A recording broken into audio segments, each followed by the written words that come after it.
Hi everybody. So this is my second video on geometric distribution. In this video, we're going to look at proving each of these equations, and then we'll try some exam style questions. And if you want to work along with me, I'll leave a link to the PDF in the description below. So we're given that x is distributed geometrically with a probability of success p, and we're asked to show that the probability of our random variable x being less than or equal to any observed value is given by this equation. Probability of x being less than or equal to the observed value. So this cumulative distribution means we're going to add up probability of x equaling 1 plus the probability of x equaling 2 plus the probability of x equaling 3 and all the other terms up to the probability of x equaling the observed value. We know the probability of x equaling 1 is that we have our first success on our first go. So that would just be probability of p. Probability of x equaling 2 must be one failure on our first go, followed by a success on our second go.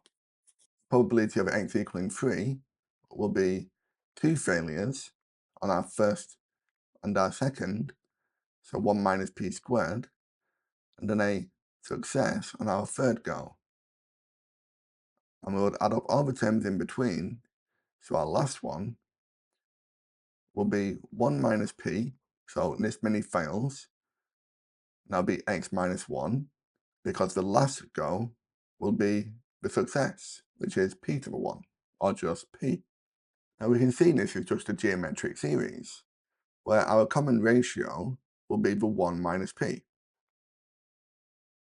So this will be r.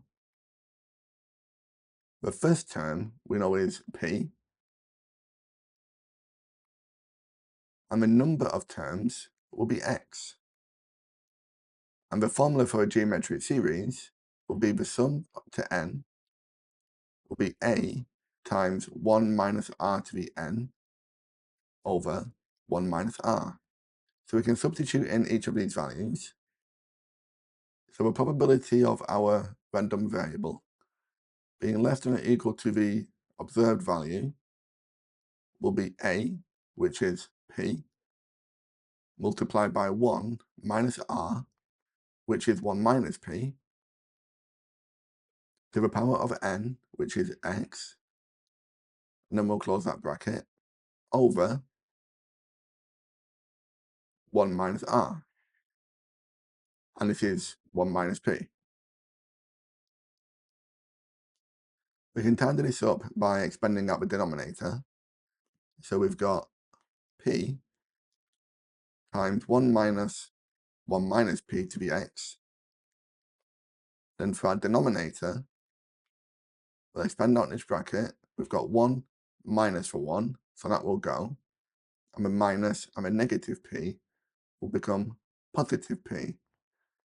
So a probability of x being less than or equal to the observed value, these two will cancel, will just be 1 minus the probability of failure to the power of x. Okay?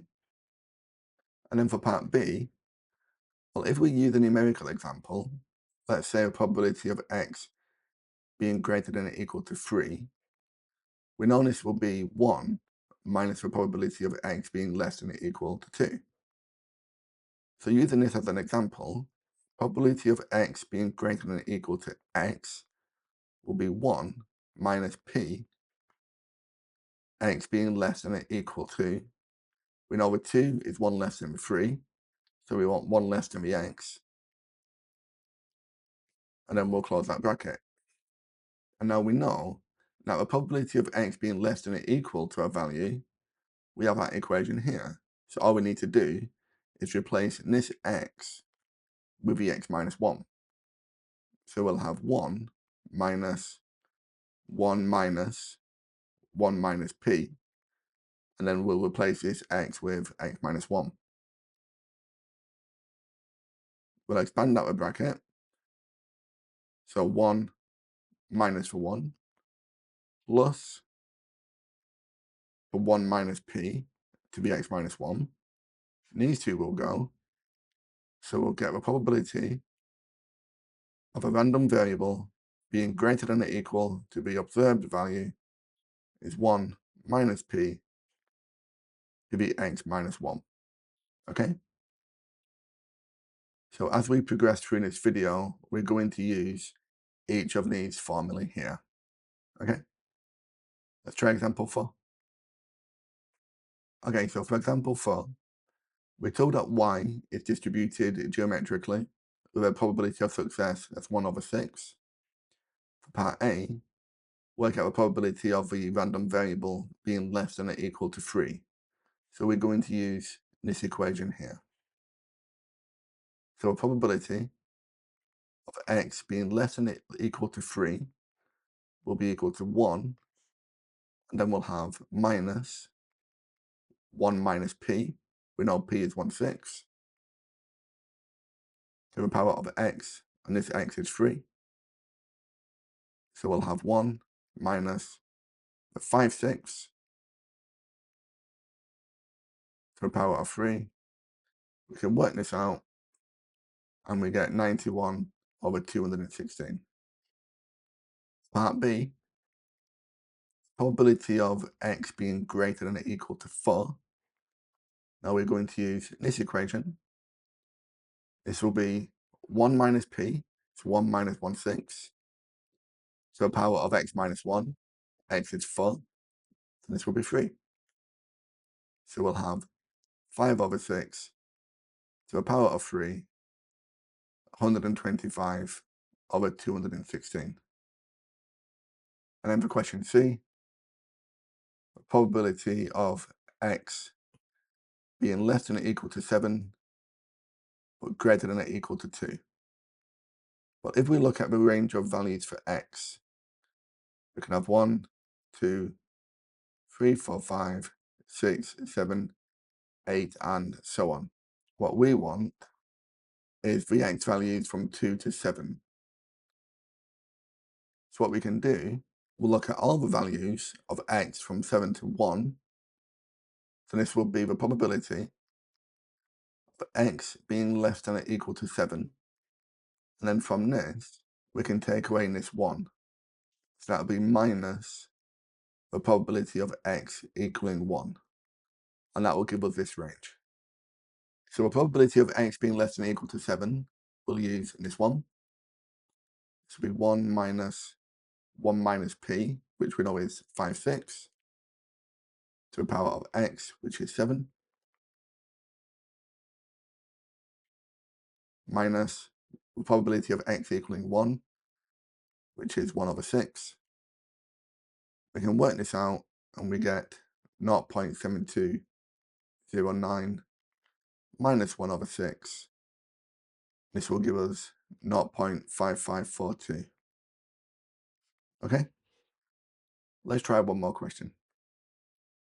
Okay, so here we've got an exam style question. We're told that Liam works as a cashier at a busy supermarket, and customers either pay with cash or credit card.